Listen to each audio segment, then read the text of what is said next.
Mata Style est une marque de prêt-à-porter, mode, haute couture, de créatrices destinées aux femmes, aux hommes et aux enfants. Mata Style existe depuis 2016. Mata Style, c'est la classe, l'élégance avec une finition précise sur nos articles. Les collections imaginées et produites sont à l'image des créatrices de renommée internationale. Elles s'inspirent des classiques avec des touches de légèreté toujours raffinées. Les nouvelles collections sont disponibles en boutique située à Ouest Foire, en face Paracouture. En ligne sur notre site internet www.matastyle.sn ou sur nos réseaux sociaux. Contactez-nous au 77 418 22 27 ou au 77 057 45 12. Matastyle. Et si vous deveniez propriétaire au cœur du plateau avec Baraka Imo, la location-vente fait son grand retour. Avec seulement 421 428 francs CFA par mois, emménagez maintenant, payez en toute sérénité. Bienvenue à la résidence Baraka, où tout a été pensé pour vous garantir prestige, confort et accessibilité. Des appartements modernes avec des finitions haut de gamme, sécurité optimale 24 heures sur 24, un emplacement privilégié, proche de toute commodité. Grâce à notre offre exclusive en location-vente, devenez propriétaire en toute simplicité. Livraison imminente avec 90% des travaux déjà réalisés. Ne manquez pas cette opportunité. Appelez-nous dès maintenant au plus 221 78 594 77 77 ou rendez-vous sur www.barakaimo.sn pour réserver votre visite privée. Résidence Baraka Plateau, votre sérénité au cœur de Dakar. Le groupe Holding Fallo Export Korea vous présente Jumelles Cosmétiques, le numéro 1 de la vente de produits skincare coréens au Sénégal. En collaboration avec les plus grandes marques coréennes, Anua, La Neige, Lindsay, Mary May et bien d'autres, nous vous proposons une large gamme de soins de la peau disponible en gros et en détail. Commandez facilement en ligne sur notre site internet www.jumellescosmétiques.com ou retrouvez-nous sur Facebook, Instagram, Snapchat et TikTok. Vous pouvez aussi passer à la boutique à Guédiawaye, hôpital Dalal Jamm, sur les 2 voies. Besoin d'aide? Appelez-nous au 77 393 44 93.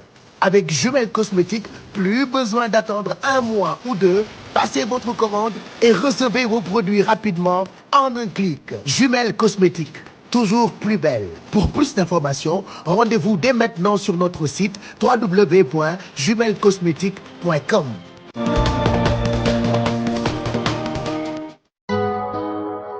Bienvenue dans un monde où la qualité et le luxe définissent chaque coin de votre espace de vie.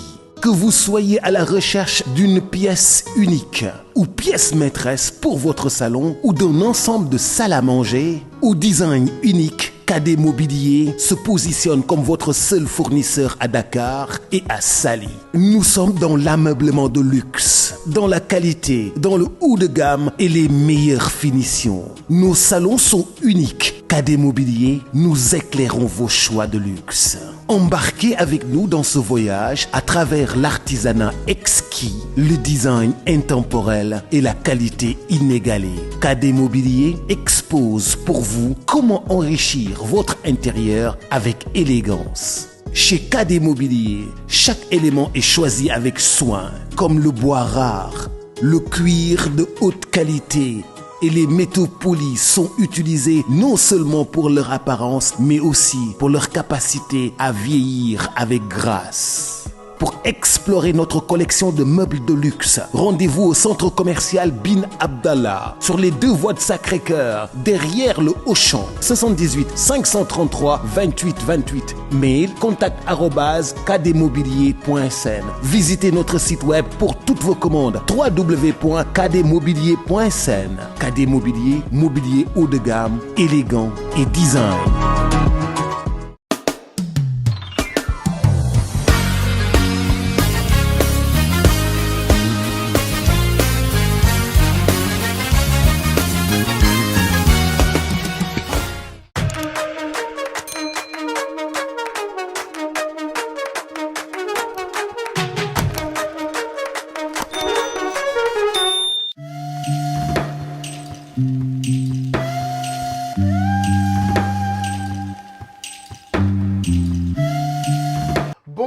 wala bonsoir, ça dépend de heure bi ngeen ñuy recevoir. Bienvenue sur ma chaîne, bienvenue sur mes plateformes, bienvenue ci jotaay bi nga xamante ni chaque semaine dama leen koy proposer ci plateforme yi nga xamante ni am naa ko un peu partout à travers réseaux sociaux yi. Bienvenue sur ma chaîne YouTube, bienvenue ci face à Pape Cheikh Diallo. Comme chaque semaine, je reçois des personnalités pour parler de leur parcours exceptionnel, parler sans filtre de leur vie, pour vous permettre vous ngeen gën a xamantikook personnalités yi nga xamante ni ñu ngi leen di faral di gis. Et très souvent on a tendance de faire des commentaires ci ñoom et pourtant xamuñu leen.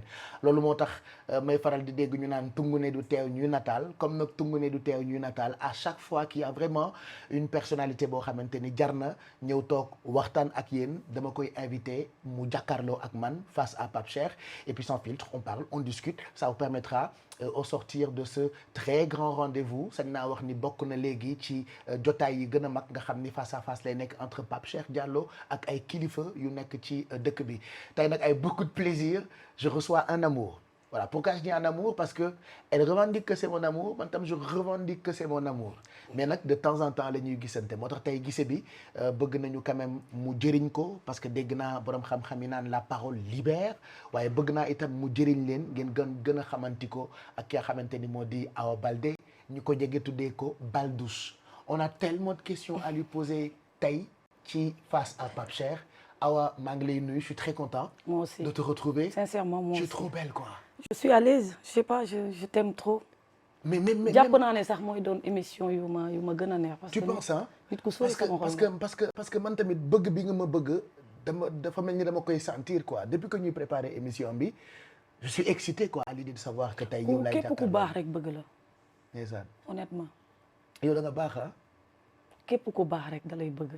et puis baax regarde comment tu me souris. c'est-à-dire sama xol bi day métti mais dama ñëw dugg si rek. ah ma reetaan la sama reetaan bi quoi toi aussi tu as un beau sourire, tu as un beau visage mais bon balaa ñuy complimentante dama lay bàyyi nga nuyoog internautes yi, bàyyi nga nuyoog téléspectateurs yi, bàyyi nga nuyoog suñu xarit yi nga xamante ni ils sont tellement fidèles à ce rendez-vous qui est né il y a pas longtemps, mais je me rends compte que sénégalais yi ñu ngi commencé di ci am intérêt. Ma bàyyi la nga nuyoog ñoom. maa ngi lay nuyu yow mi ma invité. di kontaan lool di nuyu képp kuy seetaan sa chaîne YouTube. Je saute aussi de l'occasion pour te féliciter. Merci beaucoup. Parce que jàpp naa ne genre émission yi dina tax nit libéré wu. man sama genre boobu je serai vraiment à l'aise pour te parler. Parce que je t'aime. Je t'aime moi aussi hein. Et t'es un amour et je me rends compte que Sénégalais yi dañ la bëgg mais toujours baax na di ñëwaat ci nit ki mooy kan. Si je te disais Awa Baldé mooy kan lan nga may tontu. Une personne très lambda qui vit de manière très simple. Mais vraiment gisoo maa ngi cëppi nii maa ngi nii. def lu la neex quoi. Je suis plus à présenter ñi jàppee nañ ma star ñi yaay faal. mais man. mais genre yow yaay kan fan nga juddoo fan nga màggee ñun. man je suis né à Nianing. Ah tu es né à Nianing. waaw village de Nianing c'est à 10 kilomètres de Mbour. Man je pensais que ay Kolda nga juddoo. sama papa ak sama yaay ñoo juddoo Kolda. Parce que j'ai vu tu as partagé des images yu doy waar entre yow ak sa papa nga amoon mbëggeel bu. Quand j'ai vu ce vidéo yi nga mujjee partagé ak moom j'ai même pleuré et je sais que sénégalais yu bëri jooy nañu. À partir de ce moment-là je me suis dit kon xam naa Awa Baldé certainement Kolda la war a juddoo nga sant Baldé de surcroît yaa ngi màggee Nianing. sama yaay Baldé la sant sama papa sant Baldé. Ah ouais. Bété Baldé. waaw. Et tu parles bien pulaar. oui mi na ni pulaar. Pulaar ngay gën a làkk wolof. wolof lay gën a làkk. sama papa lay làkkal pël au fait je suis même obligé. Parce que déggul wolof. dégg na wolof mais wolofam leerul noonu. mais ku la dégg nga yow man damay gis ni Awa Baldé tubaab la li nga yàgg France moo tax. waaw. balaa ngay dem France tu étais dans quoi. mais j'étais à l'école à Nianing. J'ai fait le école Sacré-Cœur bu Nianing. Après jàll collège Saint-Jean. Après dem Kër Madior bu Mbour. Après Kër Madior laa soog a dem Paris. Qu'est-ce qui a amené nga dem Paris da nga demoon pour. terrible ah bëggoon ay waaw j'étais terrible nag waaw dama dëgëroon bopp. waaw xale yi koñ ya moom xamul nañ ma waaw dama doon petit camp teg si sa moromu jigéen ñam leen doon ñuus normal. lu tax nga doon ñuus. ah man ku ma tooñ ma ñuus. mais ñuusaate bi nga nekkee woon taawu xale pour lan la. parce que non tu sais xam nga boo juddoo ci famille bu bëri parce que moi mon père a 3 femmes ah. donc ah oui on est 21 enfants. donc tu te révoltes. Pourquoi? Parce que da nga doon dund wujjee ou pas? non même pas du loolu c'est-à-dire da ngay am ay mag yoo xam ne y a trop d'interdiction dañ lay napp amoo droit génn te man dama doon bëgg a dem petit camp yi wala dem plage dama mës a bëgg a géej donc su ma demee su ma ñëwee moom xam naa li ma ci fekk. Tu as toujours été rebelle. waaw lan moo taxoon nga nekk rebelle. je sais pas c'est ma nature. Il faut savoir qu'aussi mon père il a un caractère mais assez fort hein. Est-ce qu'on peut dire que sa jikko papa nga jël ci. sama papa. bëri xadar waaw. bëri caractère. Ouais. Parce que moi j'ai eu la chance de connaître une partie de ta famille par exemple Meta ta sœur je la connais elle est tellement douce. Elle est très douce. C'est-à-dire c'est yéen ñaar comme Angleterre ak pomme de terre vous ne vous ressemblez même pas et elle me dit presque seen kër ñëpp noonu la ñu mel à la limite am na sax ñu jàpp ni yéen seen famille ay ibaadu ngeen mais toi tu sors du lot. oui c'est ça depuis toute petite. may saraxu famille bi doo sax comprendre. may saraxu carrément carrément. C'est-à-dire j'ai des sœurs mais pieuses calmes douces Meta tu as eu l'occasion de la connaître. Mais sama papa dafa tàng. Mais comment il est un ancien militaire il a été chef cuisinier pendant plus de 20 ans xam nga hôtel Club des Allemands. Club des Allemands il était le chef cuisinier pendant des années mais dafa tàng. nga jël jikkoom quoi. Après qu'est-ce qui t'a aidé ou poussé à sortir de la famille nga génn carrément ba dem France ñun dañoo jékki-jékki rek pour ñun ñi la xam. Meta moo ma yóbbu. ah Meta moo la yóbbu en plus. donc bu ma demee France kër Meta laa dal moo ma yóbbu moo ma inscrire école may jàngi. nga nekk xale bu ndaw. waaw et c'était pas facile du tout. parce que bon j'imagine. t'as vu Meta elle est calme et moi voilà j'ai cette curiosité je veux apprendre je veux découvrir donc ça n'allait pas beaucoup trop par rapport ak caractère am. mais maa ngi koy sant di ko gërëm di ko ñaanal. ku baax la. et comment est né tur bi Awa Baldé bi ñun ñi la xam bu yàgg dañu jékki-jékki rek dégg la artiste yi. waaw siiw bi nag depuis ma nekkee xale la dama mës a siiw. ñi dëkk Nianing ak ñi dëkk Mbour. xam nañ ne dama yàgg siiw mais après bu lay artiste wëyee nag. ci lay gën a exploser. mais bien sûr parce que après day wër aduna. Pape Diouf wëy na ma Wally wëy na ma. ak ñeneen wëy nañ ma Ndeye Gueye ñu bëri. siiw bi c'est vrai que am na fu mu yemoon mais après bi woy yi commencé siiw bi gën a voilà. Est-ce que tu t'attendais à ça? Est-ce que tu t'attendais vraiment à avoir un nom nit yi xam Awa Baldé? Non pas vraiment je l'ai pas cherché non plus. et je le voulais pas peut-être xaw ma lu ko andi ma générosité peut-être. qui sait. boo baaxee rek am. parce que da nga mën a maye en fait. waaw c'est en moi. looloo am da nga koy jox nit yi jusqu'à ce que may nekk lu ndaw sama yaay da doon dem jawbe sama cousine a ngi nii toog ci ginnaaw xam na li may wax da doon dem jawbe jënd kii nu mu tudd lem. di jënd diwtiir di jaay ku ñëw ma boo andee 100 francs sax ma tànkal la. jox la waaw jox la. dama doon dajji saaku ceebam bi di tibb ay pot di ci may meeru koñ yi. c'est moi. c'est vrai que nit yi sama ADN la wu fet mu ci dara nit yu baax yëpp jaar nañu foofu man on m'a raconté te loolu Thione Seck moom ko nettali ci boppam ne ma écoute danaan jékki-jékki rek waa koñ bi ñëw di ko gërëm mairie yolwaan ak ñi nekk ci koñ bi ñëw di ko gërëm xamuloon lu tax ñu koy gërëm ndekete Wally Seck moo doon jël dund bi ceebu kër gi di ko joxe il paraît que yow tamit noonu nga meloon temps wu xale. di jël li sa yaay war a jaay yëpp di ko maye. di ko maye waaw. mais lan moo tax nga doon jël loolu. mais je sais pas parce que j'aime aider je suis sensible à bëgguma gis nit buy jàmbat. man lenn moo ma mun a métti ba ma lemu mooy nit wax ma soxlam te duma ko mën a fajal. loolu daf may métti. sincèrement c'est quelque chose qui peut me faire très très mal. Après tu es resté en France pendant une bonne période. Une bonne période. ñu jékki-jékki ne Awa Baldé am na jëkkëru tubaab. ça aussi c'est un épisode boo xamante ni man j'ai tellement envie de comprendre du ma déglu ay waxu réseau social du ma déglu commentaire toujours damay préférer déglu nit bi nga xamante ni peut-être moom moo nekk d'actualité. Raconte-moi cette histoire. alors avec ton ex-mari. oui alors dama génn boîte de nuit. di dem jëli ji métro j'avais quoi 2,50 €. ah moom dara daanaka.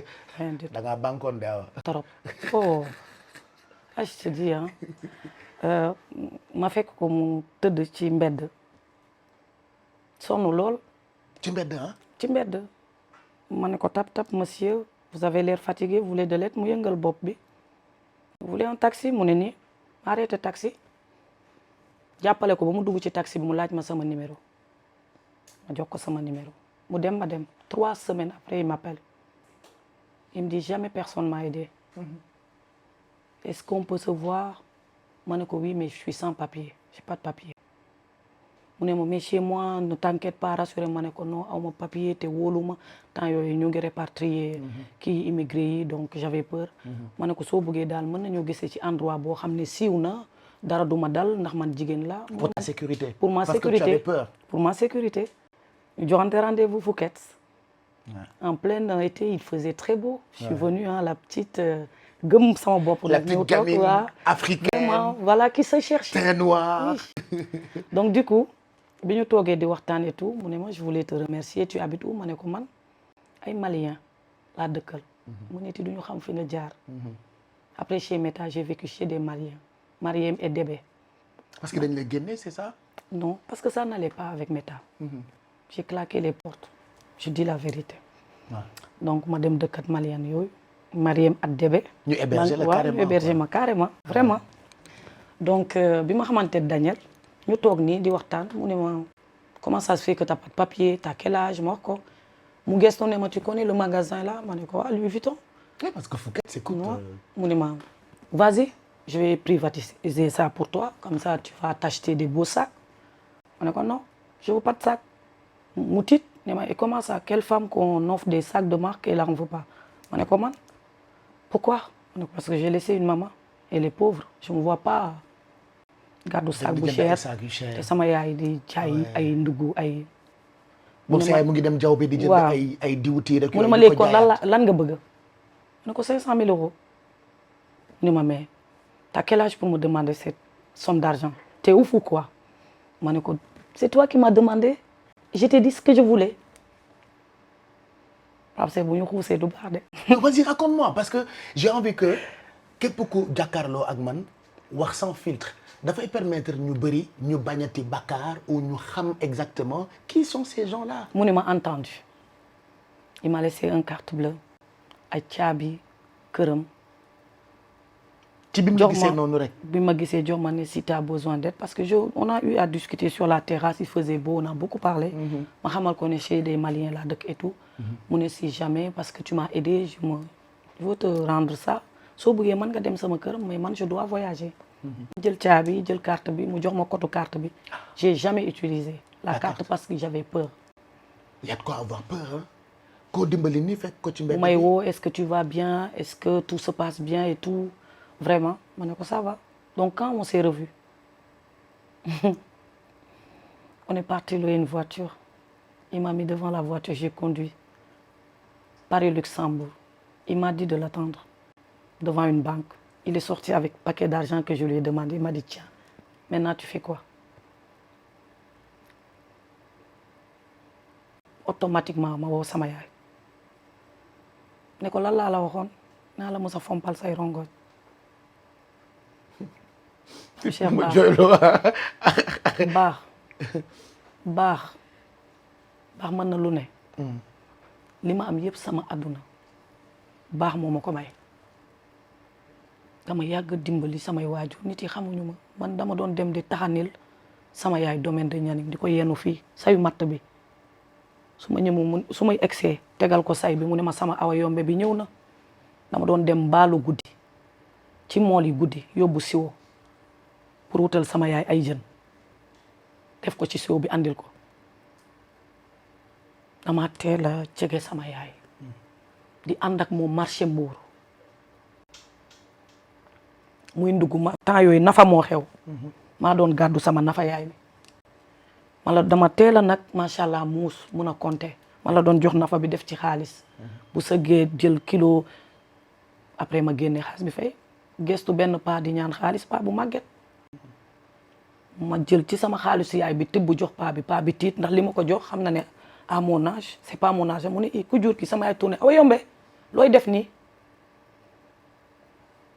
paa bi ne ko li ma jox de xam naa ne dafa bëri te du xaalisam ma mère mangale paa bi ne ko yaa ko jur sama yaay ne ko waa ne ko du ko ñàkk mukk mais peut-être tey ngeen may gëj a gis donc quand je suis revenu de la France dugg naa biir marché Mbour di wër paa boobu ma ko tegaat ba tu le verras peut-être jamais. Donc Daniel, le père de mon fils, a changé ma vie. Et quand il t'a donné, bi ma la joxee 500 000 euros, c'était ça le montant ay liaas yoo musuloo téye ci ko yoroon juste 2 €. 50. 2,50 € nga yoroon nga dimbali ko. J'ai pensé à ma mère d'abord. Après, j'ai appelé Meta. J'étais en panique. Quoi? Je dis oui. Oui. C'est réel. lu am la. C'est affolant, hein? Oui, c'est affolant parce que... Je suis revenue au Sénégal. C'est ça, c'est... Et oui, sans papier. Parce que je voulais coûte que coûte voir ma mère. Ma woo Jiba sama sœur ne ko gëmlawal sama yaay ne dafa am ku ma jox yóbbante wam Radisson Hotel pour mu ñëw moom déplacé wu de Nianing à Dakar ñëw jël si ko Radisson alors que c'était moi. ma ne Jiba àndal ak sama yaay parce que tant que sama yaay ñëwul kooku yóbbante bi du ko mën a du ko jox c'était moi. sama yaay ba mu egsi at Jiba ba ma génn si hall bi c'était une belle image. Alors que j'avais pas de papier. J'ai risqué, je suis revenue sans papier dans ce pays. Et quelle a été la réaction? Et Daniel m'appelait tout le temps. Quand est-ce que tu vas revenir? Etc. etc. Je ne sais pas quand. Man bi may delluwaat France dama jëndaat visa. jënd donc ñëw nga jël risque ñëwaat sans papier et tout. lu presque benn immigré dul nangu. Des risques. Toute ma vie, ça a été des risques, Pape Cheikh Diallo. Et tu as pris ces risques-là pour ta mère? Mais bien sûr. Sama visa di waaj a jeexaat ma wax ko Daniel mu ne ma d'accord ma ñëwaat Sénégal ci la ma Daniel fekk c'est Sénégal c'est quoi la solution? On va se marier. On l'a marié wut sama jëkkër. Les gens me connaissent pas, hein. Donc finalement ki nga dimbali woon mu dimbali la ba nga ñëw kooku moo mujj nekk sa jëkkër. Et comment s'est passée la suite de l'histoire? Il m'a tout donné. J'étais une princesse. Vraiment une princesse. Il m'a tout donné. C'est-à-dire nag bi ma koy jox dama ci amul woon notion. Pape Cheikh. ku baax lu baax rek ngay def. man daal dama yaakaaroon ne ndam li yëpp maye la joxe la dimbali ay waajur dimbali famille. Vraiment. Et su dee am na lenn lu ma ci regretté wul mooy ne que tey du sama benn mbokk boo xam ne bu ma jàkkaarloo moom dinaa sëgg. Parce que dama wàcc ak ñoom. Ouais, c'est ça qui fait ma fierté aujourd'hui. Ouais. Après, tu es reparti en France. Tu as eu un enfant avec Daniel? Oui. Un beau garçon. Où est-ce qu'il est maintenant, Daniel? Mais il est en France, avec mon fils Mike. Parce qu'il paraît qu'il y a des séparés où il t'a abandonné. Non, c'est des conneries. C'est des conneries. C'est pas vrai ça. Ça n'existe pas. Je montre que ce que j'ai envie de montrer. Parce que foofu la àdduna toll. Daniel da doon nekk France may nekk Sénégal parce qu'il me disait tu es jeune vie. Mais vivre boobu ma doon vivre dafa am ñoo xam ne du leen doon neex dañ ko doon woo. Parce que Daniel a connu quand même le Sénégal avant moi, faut le dire. Et Daniel a connu des gens, des Sénégalais avant moi. Et c'est ça la vérité. Mais xam nga rek nit ak sansam. Après Sénégalais yi xam ko di ko wax ne kii mu ngi ñëw Sénégal mu ngi def lii. waaw mu ngi dem soirée Wally Seck mu ngi def lii mu ngi def la mu ngi def lale mais loolu amul solo. Est-ce que du yàq boobu ñu doon yàq sa diggante ak moom moo indi ngeen séparé wu yéen ñaar? Non, je dirais pas. Il y a aussi un peu de sa man lu ci bëri man la. Yow pourquoi? di nga toll foo xam ne ni Pape Cheikh sa doom dafay nekk sa nawle trop. Man, je me suis beaucoup calmée, je veux dire, grâce à mon fils. Vraiment. Pourquoi? Parce que tu faisais des bêtises ou tu voulais pas continuer di dem Bali, par exemple? Continuer di dem Bali wala sax nga juum def loo warut a def. Tu mets fin à ça et puis xëccoo. Et puis j'ai eu des maladies, hein. J'ai eu beaucoup de choses. Des maladies carrément? Oui. Qu'est-ce qui t'est arrivé, par exemple? Samay première opération maa ngi ko am ci jékki saay rek sama biir bi di génne benn boule. ak dëtt. sa biir. kenn xamul lan la. J'ai été opéré plusieurs fois à l'hôpital américain de Neuilly-sur-Seine. C'est Daniel qui payait. suñu demee ba muy waaj a wër rek mu génnaat. te kenn xamul woon lan la. te kenn xamul woon lan la. J'étais obligé ma ñëw fii Sénégal. benn mère bu tudd Mariama dëkk Mbodiène moo ma faj. parce que yii day baax nga wax. di ko nettali oui maman j'adore raconter ce genre d'histoire là. poudre bu weex la ma jox boo xam ne dama ko war a mélanger ak meew. mu ne ma boo ko naanee nag di nga woccu di nga tane. def la woon t'as vu la méchanceté cruelle des gens. te fekk ñu ngi la doon opérer sa biir bi rek. tout le temps. am ma la wone sama jumbax bi sax dañ ko dagg sama biir bi c'est opéré. jig zaag à chaque fois ubbi tëjaat même les médecins ils comprenaient pas ce qui se passe tout le temps on réopère ma dem pour te dire que man bu neexee rek laa koy wax waaye bu nakkaree kenn du ko yëg. man su ma demoon bay waaj a dem hôpital pour ñu opérer ma dama doon tàggu voyage gëmloo leen ne fi may dem du ma am. réseau wala dara dem yoot ndànk signé sama décharge ñu opéré ma ba ma jugaat ma woote te su ma wootee sax pour ma ne ci opération laa jóge c'est tout à fait un problème du ma ko wax. après sama accouchement doom j'ai eu des remontées de caillots de sang yu ñëw loger fii ça a fait sama sein bi cancéreux ñu dagg ko. jotali ma sama téléphone bi je vais te montrer des images c'est pas pour te heurter mais c'est pour te montrer li ma dund yëpp te musuma ko wax. non y a une du ma dox ba nit gis ko ci man. y a une partie boo xam ne bëgguma mu rëcc ma qu'on amène son téléphone merci ça c'est ton téléphone léegi am na fu ma bëggul mu rëcc ma et tu tombais malade comme ça. oui. jusqu'à ce que nga am cancer. Là, tu sais, j'ai subi une opération de 4 heures de bloc et je remercie Alan qui est en Tunisie parce que ça n'a pas été facile. Ci 4 heures de bloc yi sax y a eu des complications parce que bi moom médecin bi consulté xool ma ne ko c'est une reconstruction ça n'a rien à voir avec la chirurgie esthétique donc ça prend beaucoup plus de temps moom bi mu ubbee li mu yaakaaroon ne la fay fekk ko fa donc il y avait des complications. et c'était quoi tu avais le cancer.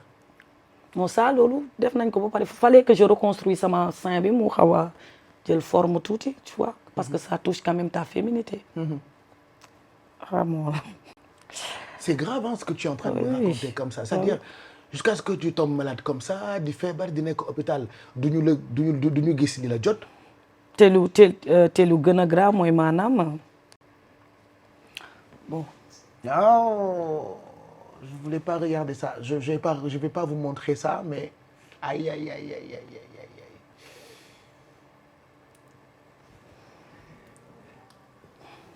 raconte-moi cette histoire-là c'est quoi exactement nettali ma ko sans filtre.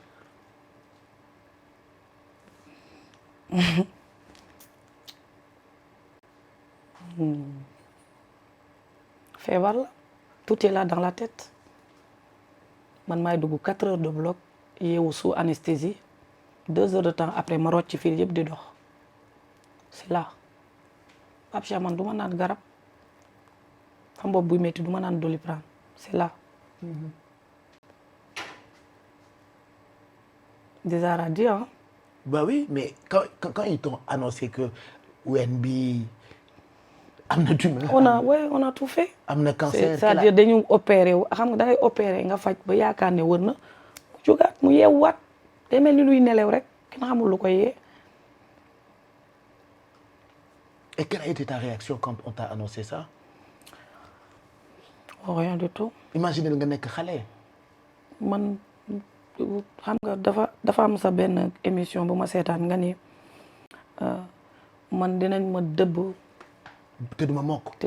man nii la dëbb duma mokk. man mi ngay waxal. man dinañ ma dëbb roqos ma noqos ma. waaye duma mokk mukk. mais lan mooy sa force jusqu'à ce que ngay mën a tenir parce que lii parcours du ko gën a métti en fait lan mooy force su Awa Baldé. sànq wax nga ko nee nga dama jóge ci benn famille boo xam ne samay sœur dañoo douce nekk ay liggéeykat très pieuse. man tey ma julli suba du ma julli te ñoom duñu fat waxtu. yàlla defal ma lu mu leen defalul te gënuma leen. ñuy liggéey ba dee di gagner benn 2000 euros par mois man yàlla dimbali ma ba mën naa ko dépenser ci journée. donc loolu rek dafa war a tax après lu ci ñëw rek dama koy sant yàlla lépp mënul neex. mais tey nga nekk daanaka une personne boo xamante ni am nga tour da nga war a am féminité boo xamante ni moo nekk ci yow ñu dagg sa ween Awa loolu mën na indi traumatisme. waaw non ça me dérange pas parce que je me suis toujours assumée en tant que telle ni ma mel et puis yàlla dimbale ma am na ñu dagg te mënuñu reconstruire. mais man yàlla dimbali na ma ba malgré que ñu dagg ko j'ai subi une reconstruction ba nga xam ne su ma la ko waxulee doo ko am comme quoi que médecine ça a beaucoup avancé. macha allah di nga gis nag quelques cicatrices c'est normal. mais sans plus. Qu'est-ce que tu as envie de dire à ces femmes yi nga xamante ni ñu ngi dund yenn souffrance yi par exemple cancer du sein man bokk na ci lu may jàppale jigéen ñi chaque année à travers mes activités à travers ma marque et tout ça tey je pense que tu es bien placée pour être seen ambassadrice te lii musuloo ko nekk parce que man maa ngi koy doog a xam qu'est-ce que tu as envie de dire à ces femmes-là il y a des femmes qui sont fortes comme toi mais am na ñeneen ñoo xamante ni il faut pas que mu nekk benn freinage ci ñoom il faut se battre ku dul may sa bopp la yàlla may nga jël man loolu laa gëm te lii moo gën a ndaw ci loo xam ne damay toog di ko nakkarlu du dara ci man lu war a am la et puis voilà ab aduna dafa metti du nit mu ngi dox rek di dem xamoo ko ngay jël lu nekk di ko teg ci kawam te man sama genre bi mooy nit ki onk te du wax sama cousine a ngi nii toog li may nettali tey xamu ko ci man je raconte pas parce que jom ji moo bëri Pape su ma deewee jom moo ma rey billaay du dara ngor kese leneen du ma rey man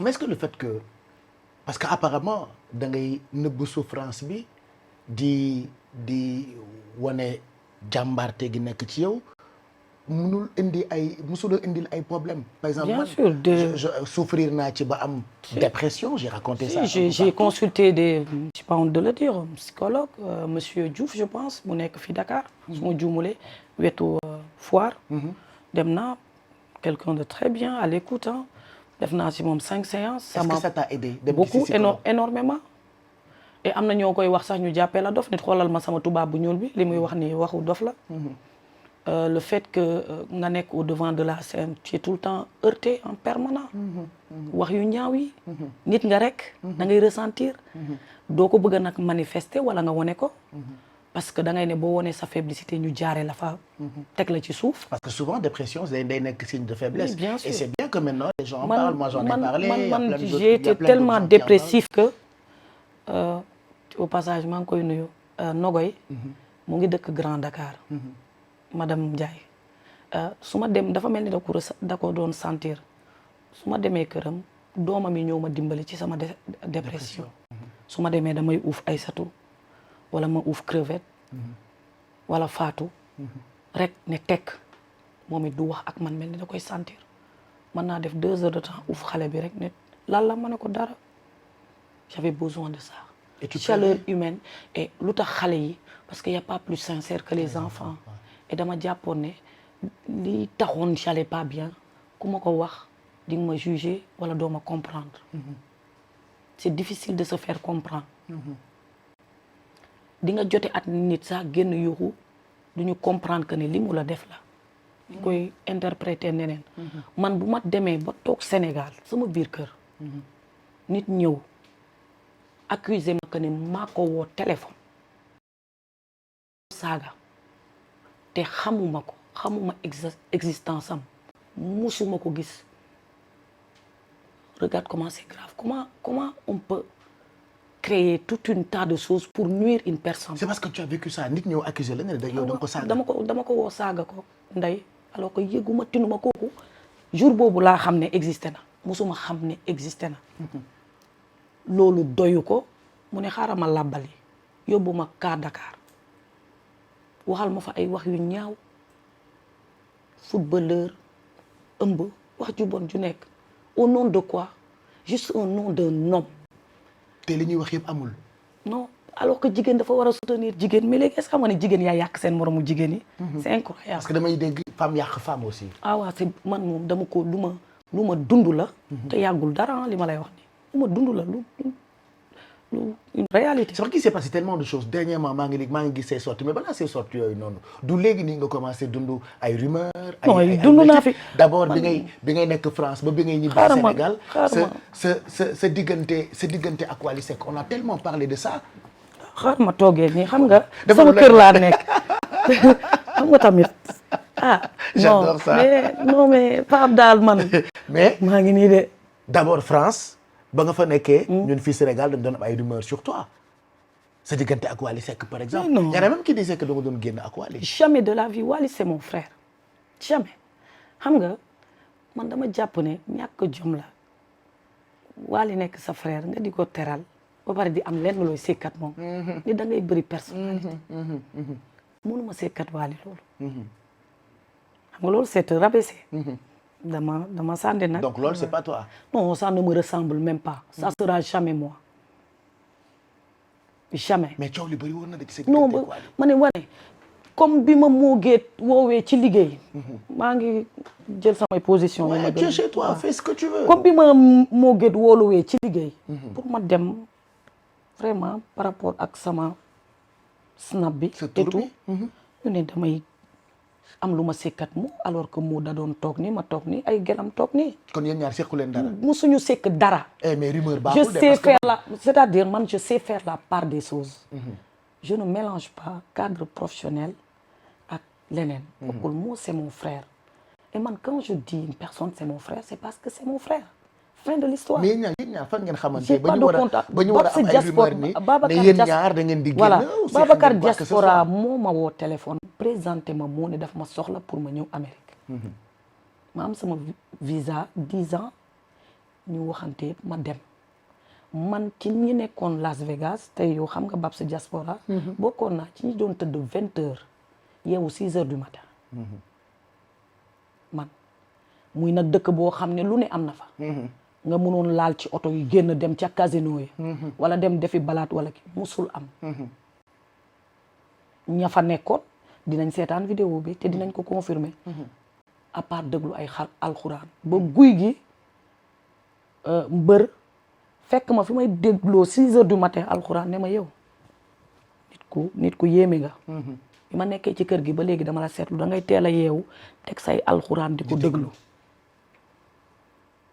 te ku la gis yaakaar ne da nga woo bët wala amoo ngëm-ngëm. mais fan la rumeur boobu jógee ba ñu naan da ngay génn ak moo géetu. waaw mais xam nga jigéen xam nga jigéen tey j'ai une forte caractère.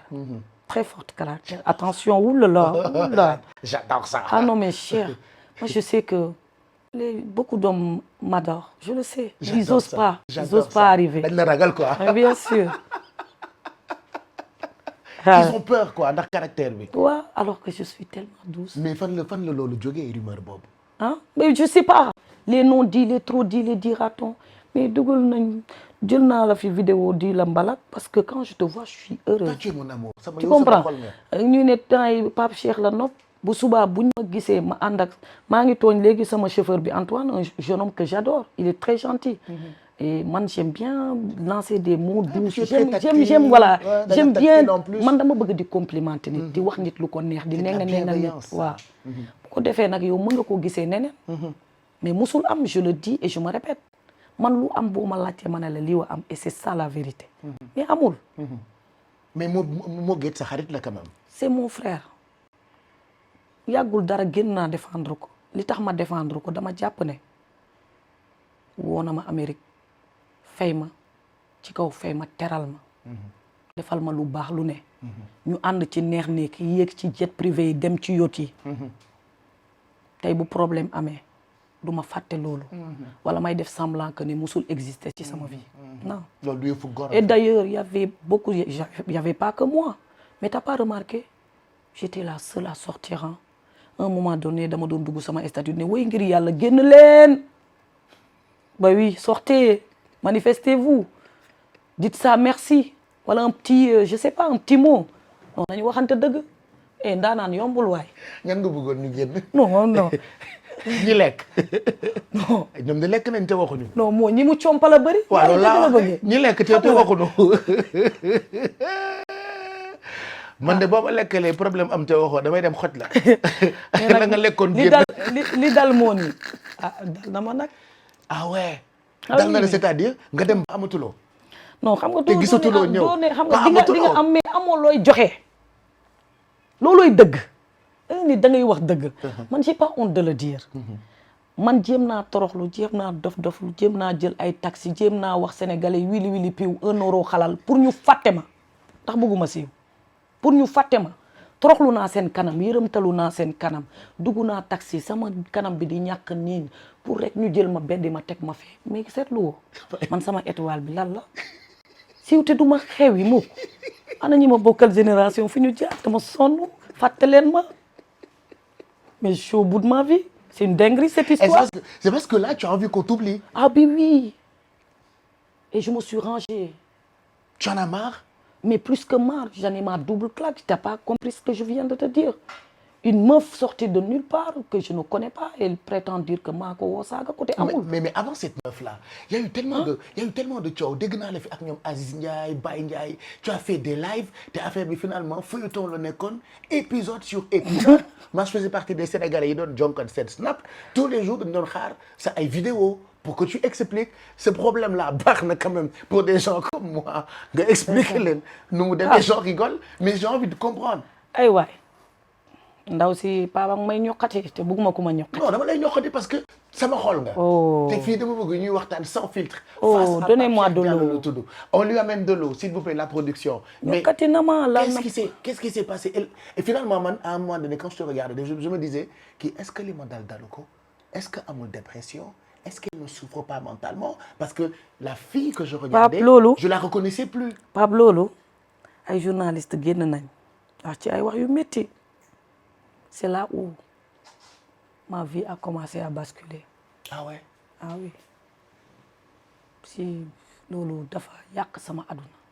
Pourquoi? Pour dire vrai. Parce que nga wéet ci métit ak ci sa dëgg. ñi xam noppi wala di def semblant kenn wàlluwul la ci. Et je saute de l'occasion pour dire que bi Aziz ni les histoires d'engrais là bi mu génnee toutes les gens qui m'ont envoyé l'affiche là je le dis là je vous emmerde parce que je suis assez forte et assez puissante pour ne jamais me réjouir de la malheur des autres dégg nga ma Pape duma ci waxati ñëppay juum ci lu ma gëm xam nga lu tax duma ci wax j'ai perdu mon frère yàggul dara Aziz m'a écrit mes sincères condoléances. Ah, c'est bien. Et man lu ndaw loolu rek. te moom nit ku baax la en plus. lu ndaw loolu rek. Ouais. mën na tax su ma naroon wax sax du ma wax. Plus la bouteille de CO. Voilà. Parce que nous voilà. on boit que du CO. Parce que am na ñu gënoon jekk te gën a positionné wu. pour ne ma sigil ndégaale te defuñu ko. te defuñu ko effectivement. Donc je parlerai pas de ça mais sache que c'est quelque chose qui loo xam ne dina ma topp sama ngiru dund parce que su ma nee méttiwu ma aussi damay fen waaw dina ma trop de ñokkati nga ma nag waroo ma woon mais qu'est-ce qui s'est passé c'était un problème de terrain c'est ça? Oui. Mais léegi ça va maintenant vous avez pu régler le problème? Ah non ça va jamais xam nga lu tax dañoo nekk ci dëkk boo xam ne ñu bëri yaruñu seen bopp ci kàddu te am na ay góor yu tëdd armeer ya kàddu moo leen rey wax ju ñaaw lu fondewu lu dul dëgg nga wax ko bi may génn di wax am na ñu doon ne dafa banque moo tax muy wax waaw loolu tam gis naa ko ñii ne parce que yoratul dara ñii ne parce que j'ai tout entendu bu ma ñokkati parce que ndox bi sax bëggatuma bu ma ñokkati waay non vas-y c'est un truc qui peut me mettre raconte c'est un truc qui peut me mettre hors de moi vraiment et wax dëgg neex yàlla jullit laa baale naa parce que yàlla chaque jour moom may woon c'est bien ça mais baale nga rek dina métti nag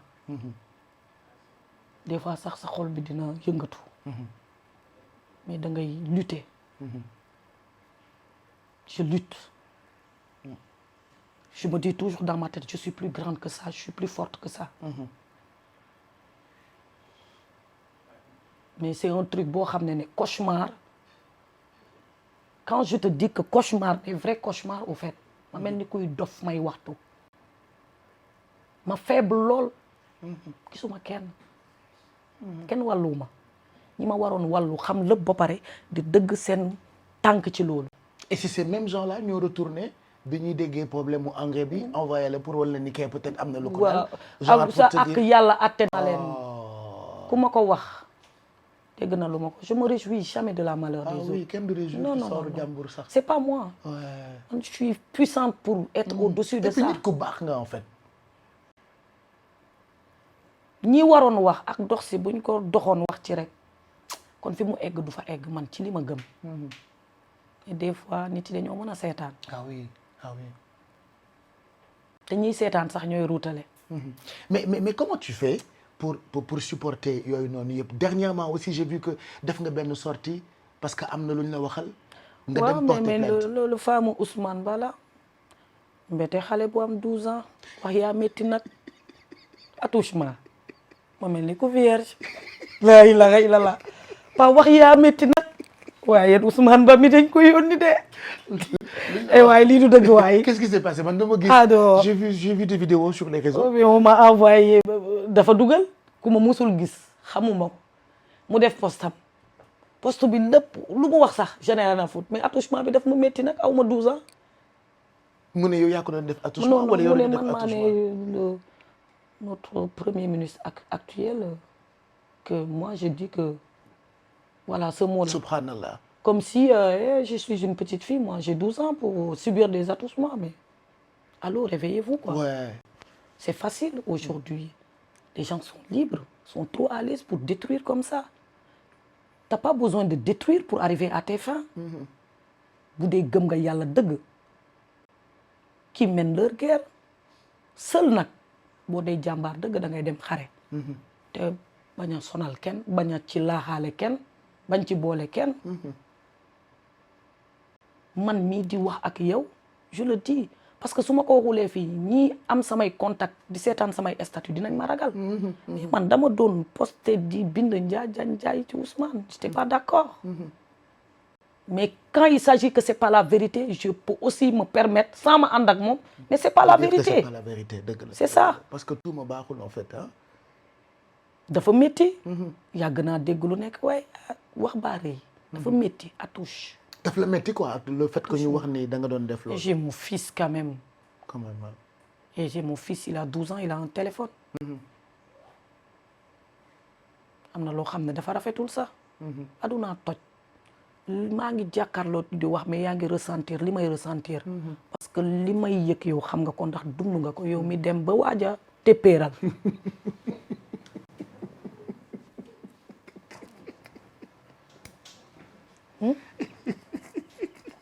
I love you. non départoon nga ba pare. dem naa bu yàgg. non man nag du ma la nëbb. dama doon jóge cité kër góor gi daw ba ville. looy doon. daw yi yëpp dama doon waxtu di jooy. Sénégalais da lay topp bëgg a sës.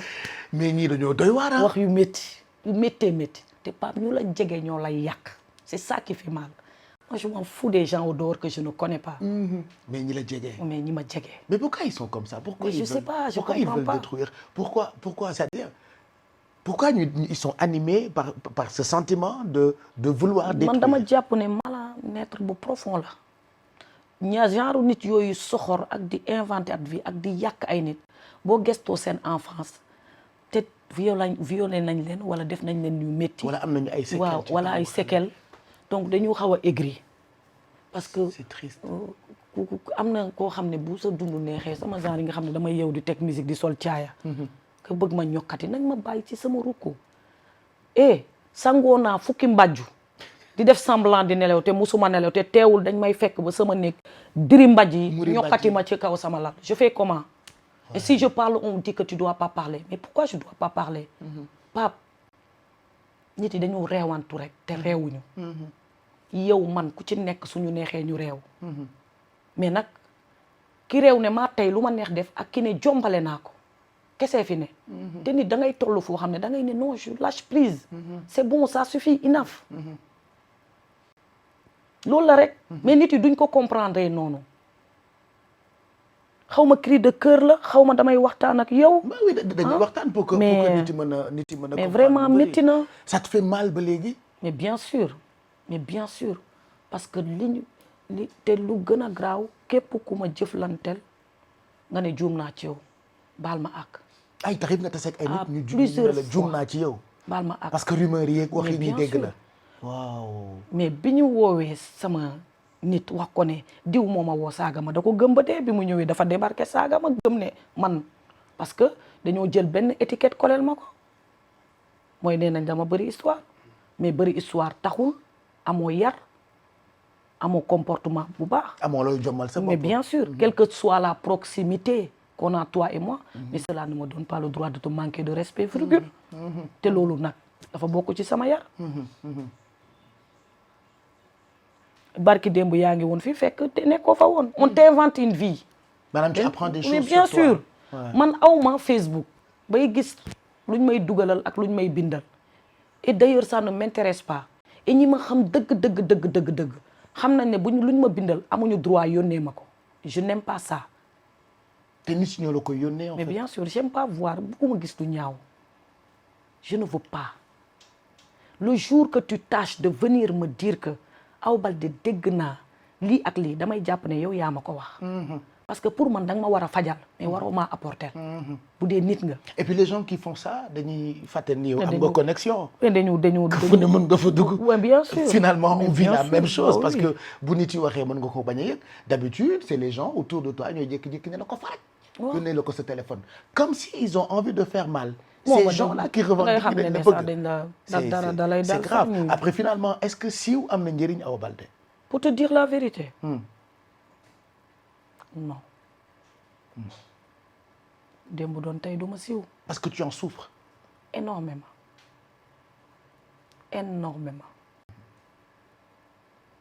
maa ngi sant yàlla nag ba yàlla may na ma nit yu ma bëgg. et damaa jàpp ne ñi ma bëgg dëggantaan sax xamuñu ma jegewuñu ma. mais siiw si t'es pas solide ça peut te détruire. parce que nit ku nekk nit nga. te am na yoo xam ne boo ko déggee même si tu fais semblant que ça te fait pas mal. ça te ronge. te man nit buy dajale laa. da ngay dajale boobu nag baaxul. dama am sam benn xarit boo xam ne Aïda Diallo nee na man dama koy lakkatu dama koy nëbb pourquoi du ma wax lu nekk ci man que je suis comme ça. man bu neexee nouvelle bu neex dama yàkkamti partager ko yow mais bu may dundul nakar. tu préfères garder ça. je préfère garder ça bugguma sonal kenn. ci sama jom. Est-ce que tu regrettes des choses? Il y a des choses yoo xamante ni ci sa parcours si c'était à refaire dootoo ko defati. Peut-être le fait que je me suis mélangée avec des gens qui valaient pas la peine mais aw ma regret. Peut-être à un peu d'élan am na nit yoo xam ne waruñu ma woon sax jege ba di ma xam. parce que bokkuñu. fi ma ne newuñu fa. ni may defee pacte xarit àndandoo ñoom defewuñ ko noonu. xarit du wor. xarit day taxaw ci muy neex ak muy naqari. mais ànd tey. Est-ce que ça veut dire que maintenant tu as peur de ànd ak nit yi. mais bien sûr man tu me dis quoi. ku ndobin rey sama boo séenee lu ñuul waxuma la daw da ngay ñàlli. tu comprends rien des fois des choses te tombent dessus. et ku la ko yóbbee sa xarit. ku la jege des fois wax génn nga xam ne sa xarit bi moo ko wax. parce que moom nga ko wax. xarit moo mën yenn yi ki la jege rek la mën a def yenn yi. ku la jegewul lan la mën a def. xanaa nekk ci ginnaaw clavier wam di la saaga. ak di la inventer ay wax. je crois à ce qui est palpable. toi et moi là je sais qu'à l'instant là. je crois à ça. mais bu ma fi génnee rek jeex na. foofu laa toll. je dis la vérité. métti dëgg mooy nga am yaakaar ci nit ki nga gëm nit ki nga wóolu ko mu trahir la def la lu métti. et puis tendance bi léegi mooy ànd mais en même temps maa ngi dencaale loo xam ne arme laa koy utiliser contre toi ëllëg. moi j'aime bien des fois dans ci dispute j'aime bien pousser les gens pour que ñu gën a mer. le pourquoi nag tu me laisseras savoir hein bah, je suis comme ça. bah oui parce que ci mer bi la ñuy génnee li nekk ci ñoom souvent seen ay pensées yu ñu la. après ci mer nag da ngay dégg des fois nit xas la. te man boo ma saaga ma baal la boo ma dóoree ma baal la mais boo ma xasee ma ragal la. Sénégalais dafa mën a xaste. te lu mu lay xasal dara du ci dëgg de dala bëgg a wax rek lu lay teree nelaw comme ça gratuitement je n'aime pas le mal je sais parler très mal vulgairement même mais rus naa ko dama ragal bu subaa nga ma koy xoolee parce que di nga ma ko baal mais fii lay des loolu na ko ñu ciy sóor bu baax Pape est-ce que tu vas bien Je vais super bien. Je t'écoute parler parce que la plupart de célébrités yu toog ci sama fauteuil bi. Tu sais, le petit truc là que je t'ai dit là, les gens l'oublient et c'est beau. Se soucier Comment juste de tu la vas? personne. Ouais. Comment tu vas? Est-ce que ça va? Est-ce que tu tiens le coup? Est-ce que tu sais que je t'aime? Des neex. amuloo loolu. Bëriwul de. Parce que la plupart Missionnaire la. duñu la woon ne la est-ce que ça va Awa. Man Pape missionnaire la. Et loolu daf ma leer. Et même à travers émission bii ma am ak yow nit yi duñ ma mës a xam jamais. Pourquoi tu dis ça? dama bëri sutura. dafa am yoo ragal a wax dafa am yoo buggul di wax et tout ça. bëri sutura torop ci lu bëri. danaa jekku sax xam ne bu ma dóoree mu dal ma téye sama loxo. moo tax nit ku ñu gaañ très souvent là du mënuma fayu de. mais j'aime pas le mal. li ñu la tooñ dafa bëri xanaa Awa. torop torop te defuma waxuma li dafa am foo xam ne dafay toll nii lay def gis nga ni ma nee nii la sar c'est un cri de cœur j'en ai marre dew ma ci kër kenn yéen a may seetaan àndu mat kenn je suis dans mon coin je fais sama sport su ma bëggee naan sama cocktail yu neex dem teeru bi vous m'aimez pas je m'en fous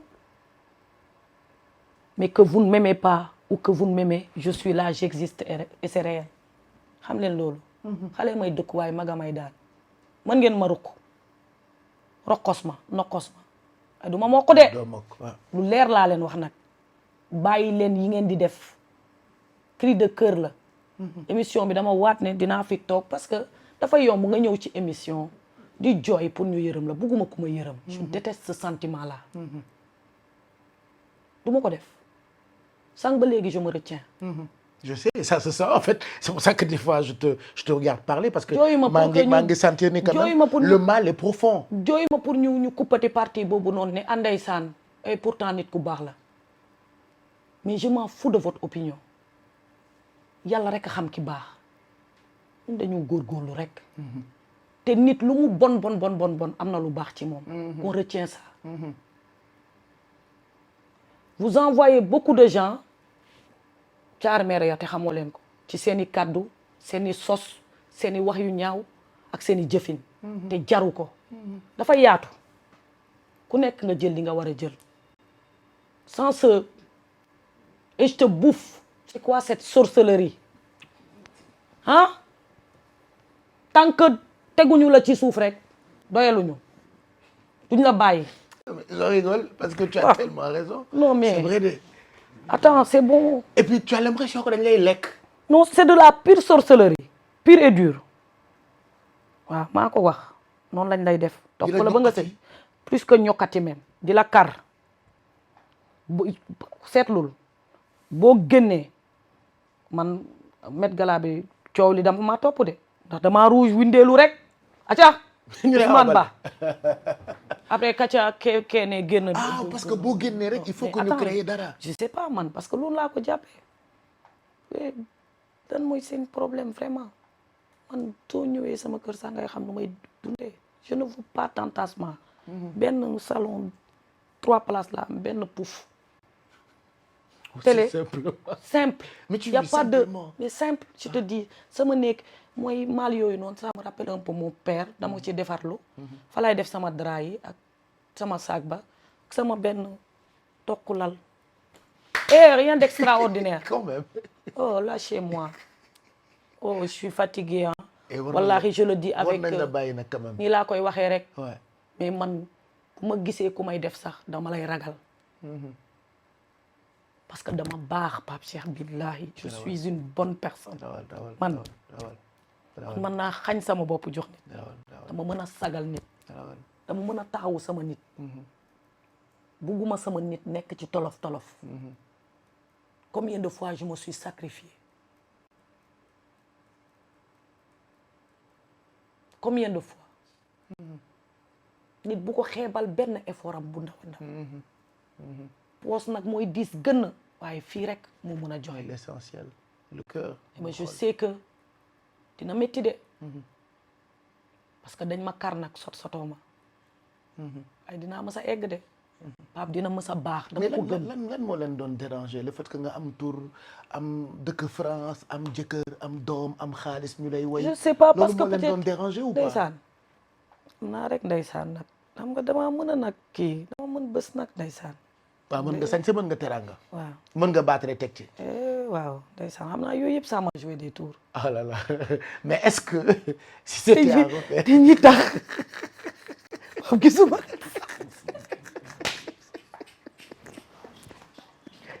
leen de est-ce que si c'était à refaire waali dafa am benn woy bu ma woyee la lu mu la nam da ngay xuus jaar billaay dinaa xuus jaar laa leen wax dama leen di wax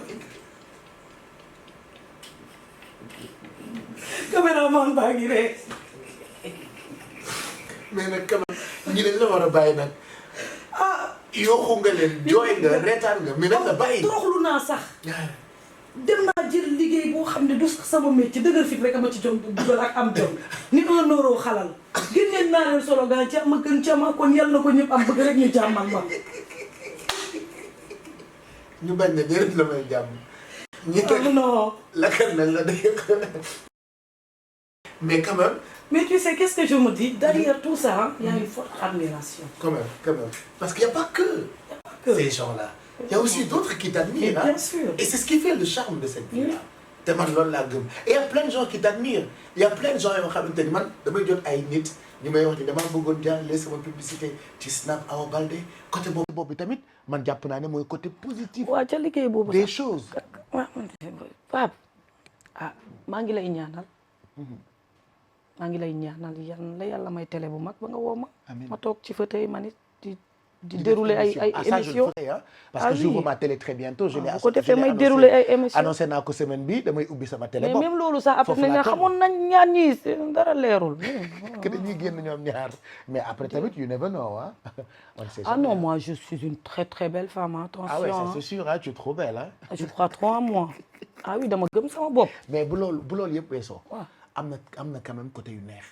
bien sûr yu neex a neex te côté yu neex quand même ça te rend fier waaw naka la sa famille ak sa doom par exemple di dundee notoriété bi nga xamante ni am nga ko awa non man je sais que je leur donne des mots de tête inutiles oui je dis la vérité c'est lourd ça oui c'est trop lourd oui c'est parce que ils me connaissent ils savent que du lii la mérito daf leen di métti ba ma xam ko moo tax bu coow amee ku ma ci woo da ngay gis ma ne la je peux pas parler wala je m'invente un truc mais ta barke dem bu coow bi jógee la ma ne dama woo jëluma rappel je veux pas la rappeler bugguma sax muy wax xolam di jóg muy mer may yërëm elle m'a dit je sais pas comment tu fais benn jour woon na ma ne mais comment tu fais je comprends pas et c'est là où je doute décision bi ma jël te bi ma koy jël tey je leur donne raison bugguñu woon ma ñëw waxoon nañ ma ne ni nga mel sa caractère ni nga gisee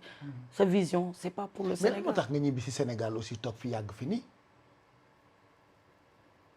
waaw xool day tooñ nit de et moi je vis avec mon cœur xool moo la tooñ c'est-à-dire tu es venu par amour tu es venu ndax xool tu es venu pourquoi man bu ma la fi doog a dégg dama foogoon da nga ñëw vacances non avant bon j'étais venu en vacances mais nii sama ñëw bu mujj bi waaw il faut dire que da nga mënatul dellu ou pas mais faut rentre pas dans ces conneries toi aussi j'ai un fils français non je veux savoir néew de mënatul je veux savoir c'est des questions que c'est des questions que je non, me pose nga, c'est des questions que les gens se posent voyage bi nag bi may duñu xam voyage bi may ñëw xol moo ma andi te xol mën na lu ne je vis avec mon cœur. mais lu mu leen dem da ngay xuus jaar. mais xol bi nee na lasar Pape xol bi nee na lasar dañ ko dëbbatee ba j'ai du mal à ressentir maintenant. mbëggeel moo la indi woon. xam nga lii soo ko waxee. ñoom nag dañoo mën ay cri moo mbëggeel waaw man je vis l'amour mais du mbëggeel kese bu ma nee xol sama lépp ci xol la man bu samay xarit sax boo defulee attention mën nañu ne dama leen a ragal parce que ni may jàppee la mais xam nga boo nit waroo sous-estimer effort am ngay jóg pour def lu baax yu bon kese teg loo fekk la ci sentiment de dégoût boobu moom subhanallah yàlla na bu mu egsi si kenn parce que baaxul mën na la rey danga dem ba mënutuloo bëgg sa xol dafa et de façon générale c'est pas mbëggeel nobante mais mbëggeel de façon générale parce que quand tu parles de cœur le cœur c'est voilà quoi c'est surtout nit da nga koy bëgg mu jàppee la golo sama genre yi man dem naa ba xam ne naa nangu quoi j'accepte maintenant que c'est pas fait pour moi nangu naa léegi c'est bon ça veut dire que dootoo bëgg par exemple même si elle fait des caprices elle va se calmer avec ses caprices ton cœur il fait des caprices souvent non pas souvent man gaaw maa bëgg mais bu ma la bëggee rek bëgg naa la heureusement parce que mbëggeel moom c'est autre chose te xale laa nag nen laa ci bëgg soo ma naxee rek am ma je suis sensible sur ce point là donc il faut que ma taseet góor yàlla dëgg un vrai bonhomme qui sera ni dans l'abus qui sera très mesuré et pas dans l'excès avec moi pour mun ma téye surtout mu yërëm ma et jéem a surtout balaa dara di xew mu étudier sama personnalité pour xam ma mais le jour d'aujourd'hui mais est-ce facile pour vous jigéen ñi nga xamante ni siiw ngeen pour ngeen trouver vraiment ki ngeen jàpp ni moo adéquat pour yéen est-ce facile pour vous parce que di nga ñëw ak ay préjugés nit bi dina ñëw ak ay yu mu doon dégg même bu fekkee la personne se dit non mais c'est une personne mun na dem ba yi mu daan garder wala yi mu daan dégg am lu mu jouer ci sa relation ak ñoom. dala yàqal moom lay yàqalee sax dafa ëpp. ça veut dire que tour bi nga am na yu bëri yu mu la yàqal. mais bien sûr oh là là mais oui. parce que da ngay dem sax restaurant tase ni mu ne yow ni nga bëri histoire ndax sa tour la dégg xamul ne bëri woo histoire. bu mu lay yàqal bëri yow Pape tu me poses des questions tu connais déjà la réponse. oui mais tu dois répondre pour les gens qui regardent. non da waxuma la yàqal sax da lay détruire man bu ma gisee nit bu bëgg coûte que coûte machin je suis là je flippe je suis là à trembler pour moom. parce que bu xamoon li ci ginnaaw yëpp. c'est à éviter hein. Et qu'est-ce que tu as envie de dire à ces filles-là parce que maintenant tendance bi mooy presque beaucoup de filles dañu bëgg nekk ay ñu ñuy way bëgg nekk ay influenceurs bëgg nañu nekk ay animatrices bëgg nañu nekk ay nit yu siiw ñenn ñi say rakk lañu ñenn ñi vraiment c'est des. man quand je les vois par exemple mooy ñooñu tey boo leen qu'est-ce que tu as envie de leur dire. xam nga ñooñu tey boo leen joxee conseil mën nañ ko sax. interpréter. mais baax na nga jox leen quand même 15 conseils pour ñu comprendre toujours damay bëgg loolu au sortir de ces émissions. qu'ils fassent très attention. dañu moytu bu baax bu ñu xamoon des avantages yi siiw di def. dinañ xoolaat balaa ñuy siiw. man loolu laa am pour wax franchement. avant de finir sa plainte bu mujj bi fan nga ci toll. déposé naa ko devant le procureur de la République di xaar ñu woo ma. Inch'Allah lu ci am nag ma jël mais fallait que je le fasse parce que comme tu l'as dit hein, comme beaucoup de gens am na ñu bëri et daf may métti j'ai un ami qui m'a appelé tout à l'heure ñu bëri woon nañ ma di nakarlu te même baat bi muy revenir nañ la bàyyi da nga sonn ça suffit maintenant da nga sonn te sentiment bi sax daf may énervé parce que bugguma man sax ku ma yërëm mais c'est vrai que dama sonn. mais est-ce que mën nañu sant yàlla parce qu'on se rend compte que nee nañu léegi dëkk bi am na yoon bu baax boo xamante ni mu ngi superviser mu ngi xool kenn dootul nangu kenn di tooñ kenn. waaw kenn dootul nangu kenn tooñ kenn mais j'espère qu'on a le droit aux paroles quand même. oui am nañu droit parole ça c'est sûr ndax voilà loolu mooy yoon mais néanmoins xel mën na dal ci kenn amatul droit xëy rek naan da ngay yàq nit ci nu mu la neexee. waaw je pense bien que autorités yi kilifa yi muy justice bi ñoom jël nañ ci ay matuwaay yi ci war. bien sûr pour et éviter surtout tooñ yi. et surtout qu'il fasse attention dal na ma et man j'ai dit ah non je fais pas. donc nangoo naa gaañ sama bopp. parce que des fois mën nga dem ci yoon nga porter nit plainte par rapport ak propos yi mu tenir envers yow. peut-être ça sa intention pour tiital ko la defal ko benn petit rappel à l'ordre. mais ñi fi nekk tey caaxaanatuñu. yow mën nga baal yow mi porter plainte yoon bañ a baal. waaw mais boo xasee ba yóbbu ci yoon itam yoon mooy def liggéeyam man ça je. ouais oui tu es sceptique je comprends. mais boo xasee ba dem ni damaa ñëw parce que dañ ma tooñ. ah écoute dénk nga ko ñi ci war et on a une justice boo xamante ni ci sama xalaat bu gàtt ñu ngi def liggéey bi ci war. effectivement. voilà c'est vrai que bon des fois tamit am na yoo xamante ni nit du fa mën a yegg mais bon l'essentiel mooy ñaan yàlla na ñëpp di nekk ci jàmm est-ce que tu as des projets. ñu kar ma. kar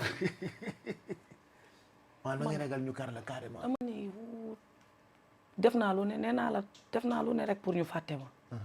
toroxlu naa génnee naa slogan 1 euro xalal jàmm gën jama les vivi les vavava les uns les autres et les et cetera pour ñu sax beddi ma teg ma ne le fàtte ma nekk ci jàmm. mais ba tey doxul kon loo bëgg ma wax maa ngi nii ne la sar comme ça peut-être foutre la paix au bout d'un moment il le faut hein. ok mais projet bi moom bi ma leer ni léegi mu ñëw tu seras avec moi. waaw les 45 minutes de Baldouche rek ma ñëw toog fii nii. voilà tegle samay tànk di wax. loolu mënul ñàkk. voilà parce que j'ai annoncé que la télé elle dinaa ko ubbi et inchallah on te retrouvera. inchallah parce pour que tu as bientôt tellement de choses à raconter. waxuñu dañoo Bah, je waxul pense dara que- sax donc je déjà damaa refoulé lok lu bëri. jarul woon nga fule mais l'essentiel wax nañ ko lii baax na ci de temps en temps expliquer. nit yi thérapie la comprendre. sax tu te rends compte. La parole libère man dama taxawaayu thérapeute taxawaayu psy j'ai vécu des choses mais je mets en face de moi chaque semaine des personnes sànq ci ginnaaw piscine bi jooyandoor nañ. tu Mathieu as vu ndeysaan yal na parce que yàlla je defal t'adore. jàmm. Amine ban message ngay tëjee face à Pape Cheikh bi tey Awa. gars yi da nga leen di ñaanal jàmm duñ la ko ñaanal. kon la gaaw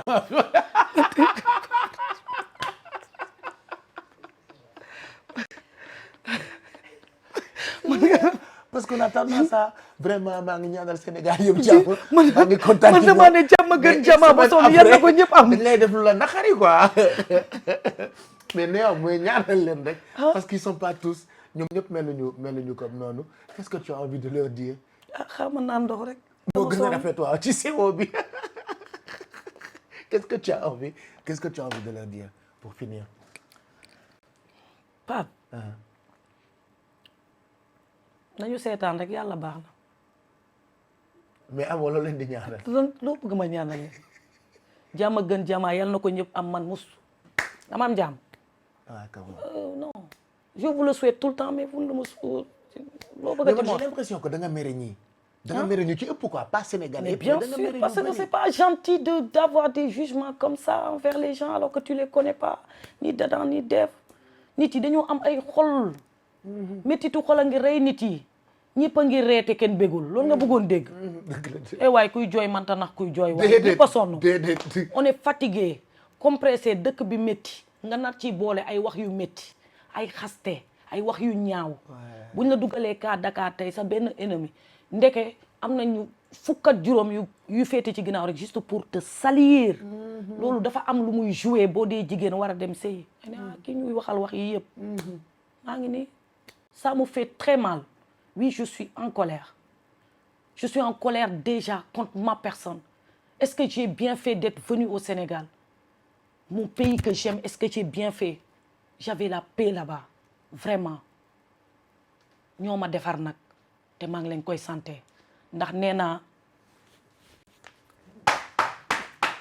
kekk je te dis amatuma yëg-yëg je te le dis néew buy dox laa di dem xaw ma fu may teeri jee de dee naa yàgg na y a l'autre qui l'avait dit mais je le répète wallahi des fois dañoo xamul bu xaru daganoon dañu di ay jullit mënuñu xaru te ba pare man j'ai pas envie de mourir amoché 4e étage laa dëkk chaque jour ma xool ci suuf je ne veux pas mourir amoché bu ma xalaatee ne je vais être amoché rek ma bàyyi bu daganoon dama koy def parce que dafa métti tu vois comment je serre mais c'est dur Pape on souffre de l'intérieur c'est très difficile dañu bëlëfe rek takk ci périku yu baax yi yu Aminata Paris yi di ko tël fekk bu ñu eggee kër ga yàkkamti nañ ko fëlëx sànni fële rek suñu rongo ñu tuuru parce que c'est dur et tu sais de quoi je parle tout ce qui brille n'est pas de l'or saga fi des te yàlla na sag bu mu sàkkee ndax loolu rek a ñu dese xoolal talon mi ni moo ko dama sonn xamatuma sax lu ma lay wax kàkk laa def amatuma ressenti saagal dóoral alors que y avait pas plus sensible que moi wallahi su ma gisoon sax deret dama doon paniquer mais léegi dara mënatu parce que je me dis qu'est-ce qui paye ngor fayatul baax fayul dëggu fayul da ngay sax am ay ennemis sooy wax nii nga dëggu c'est fini bëggatuma dara bëggatuma nit bu ma jege da nga sori sama xol woo ma sa émission ma ñëw mais je veux même pas avoir des contacts physiques avec les gens tellement que tu es écœuré tu sais pas ce qui se trouve dans leur tête tu es là sa xol leer nañ ci ñoom deke ñoom ñoo ngi def ay calcul ak yow nan lay jekkoo nan lañ lay manipuler nan lañu jëlee lii ci yow nan la ñu arracher sa scène bi nan lañ lay baabee ba lokkati sa perruque bi ba pare ne xool ko dof la oh avec ça tu veux qu'on rigole ou qu'on fait semblant on est heureux non ce pays m'a détruit mais m'a forgé m'a fait la femme dure forte que je suis et s'il ne serait-ce que Dieu qui a le souffle de ma vie wallahi on verra qui est qui xam nga artiste dañu ne maa ngi studio man dama dugg studio yaa ma génnee morceau bi bàyyil ma togg ko bu ñoree rek dinañ ko fecc inchallah c'est moi qui te le promets on n'abandonne pas on lâche rien du tout je te dis mon gars on va aller au sommet parce qu'on y croit sans se salir les mains maa la ko wax note bien peut-être sama dernière émission lay doon mais non aussi je te dis on sait jamais bu dul woon ñëw du ma ñëw da nga am ñaata nit ma woo pour émission demuma peut-être sama dernière émission la parce que je suis dégoûtée tout ce que tu diras sera mal interprété dinañ ko jël laaxee ko neneen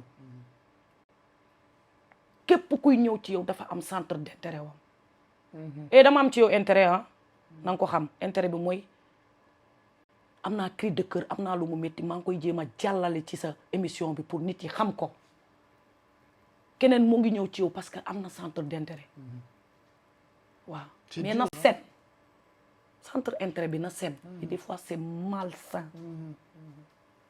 j'en ai ma double claque je suis épuisée fatiguée et je l'ai pas demandé et je le mérite pas devant Dieu j'ai rien fait ils veulent que je cite tout ce que j'ai fait pour ñu ne nit ku baax la j'ai pas besoin de ça loolu sama digganteeg sama borom la seen yoon nekku ci dañoo bëgg ma bokk ci ñuy caméra li ñuy def duma ko def parce que defuma ko pour ngeen gis ko qui vivra nag verra yal nañu yàlla may jàmm donte sànq bëgguma ko woon prononcer parce que lu dul jàmm ko gën donc loolu laa mën a wax mais man gëm naa ni ci 10 yi ngay tasel ci mbedd benn moo la ci yéene jàmm ça je te le dis j'enlève même mes commence à avoir chaud tellement que je suis énervé non c'est trop ngay sutural ay nit ngay bañ a yàq ay aduna nit ngay sóor lu bëri ah sa ligne de conduite tënk la xam nañ nu ñu defee lu bon mën nañ koo def mais duñ ko def parce que nag nit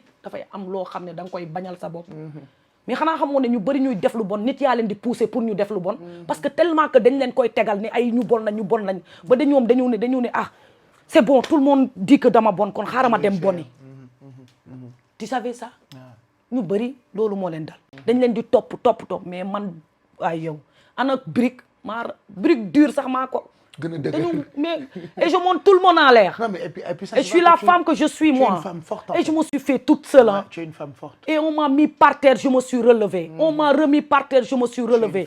Et je vais toujours me relever, quelles que soient les vacheries et les conneries des gens. Tu es une femme forte. Tu es une femme forte. Émission bis mo ngi soog a neex lu ñu jëkk a jël yëpp dara baaxu ci sama yaram tàng na jër. mais tu es une femme forte. ah mer naa waay je me rends compte que. femme forte parole libère bi may wax. femme forte ça se sent tu es une femme forte. da ngay xëy rek fekk ma sama kaw la ma ne geng de femme forte ku fi femme forte benn femme forte. mais toi tu es forte parce que li ngay supporter yëpp. da ngay nekk dëkkukat muñkat. ah muñ bi moo tax. sport foo ma gisee ma daw ba sama tànk yi di lox dafa am lu may évacuer. ou sinon dafa am sama benn sœur bu ma sonal parce que dafa demoon ba yërëm ma tere ma wax muy Aram Mbodj. la sœur de feu Mati Mbodj. ma ne ko léegi xam nga nu ñu def saa yu ma meree rek à la place ma bind wala ma wax wala ma def vidéo je t'appelle et c'est toi qui vas payer mu ne ma d'accord j'accepte. ma koy woo 1 heure de temps. elle est adorable yuuxu naa noppam yi ba muy bëgg a dee. baal ma Mati c'était ma sœur sa sœur. sonal naa ko lool. elle m'a aidé. c'était ma jumelle. xam nga kan moo la bëgg. ki lay déglu. ki lay delloo. yàlla xam na ne je sais qu'elle m'aime même si elle me le dit pas. parce que féete na ma fu ma nit féetewul. Aram elle est adorable. elle est adorable. sincèrement elle est adorable. et je pense que seen famille yëpp noonu lu ñu mel parce que Mati sa sœur man ba léegi maa ngi jooy. awa taxawel nii awa waxeel nii solul lii defal léegi nii maa ngi jooy elle Mati. m'aime je sais que elle m'aime je le ressens. elle ne me le dit pas.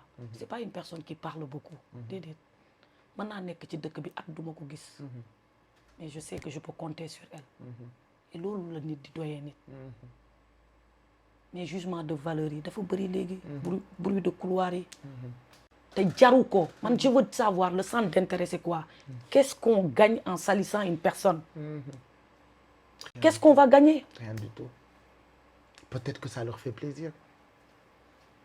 parce qu'il y a des gens comme j'ai dit tantôt ils sont animés par la haine wala ils sont animés par toujours vouloir faire du mal et c'est ces mêmes gens-là qui peuvent venir ëllëg pour te dire mais écoute lii ak laa ak lële mais heureusement dama mer sax heureusement non garaawul dindi naa talon yi wallahi je suis moi je resterai moi naturel voilà da talon yi nag dem ca c'est moi dañu wax lu leen neex je m'en tape voilà parce que dañ lay bëgg a dénaturer je suis comme je suis looloo tax nit jékki saay fépp ñu ne léegi waxam dafa bëri parce que génneewul woon vrai nature am te dafa am ñu bëri ñu Sénégal tënkee noonu dañ leen tënk en fait ñu bëri dañ leen tënk dans ce pays yal nañu yàlla musal ci ko ñu tënk nag man kenn du ma tënk de voilà bon Pape je suis heureuse je me suis vidée j'ai même chaud après damay dem ci piscine ba taxaw fa xam nga parce que tu m'as fait parler hein il faut le faire parce que va prendre de l'air merci voilà moi je dis au revoir waaw dis au revoir tout le monde parce que là vraiment j'en peux plus merci à tous à très bientôt on va se retrouver sur cette même chaîne la semaine prochaine face à j'espère que ça a été hein. Merci à mes équipes merci à mon producteur merci aux équipes de Télé Sénégal merci à tout le monde hein. Merci à Awa Baldé na ngeen xool bu baax li ngeen di wax ci nit yi c'est très ay doomu aadama rek lañu duñu wàlliw duñu xut bu samaan nous ne sommes que des êtres humains soyez encore bienveillants ci seen biir parce que bienveillance je pense que mooy lii gën a fay à très vite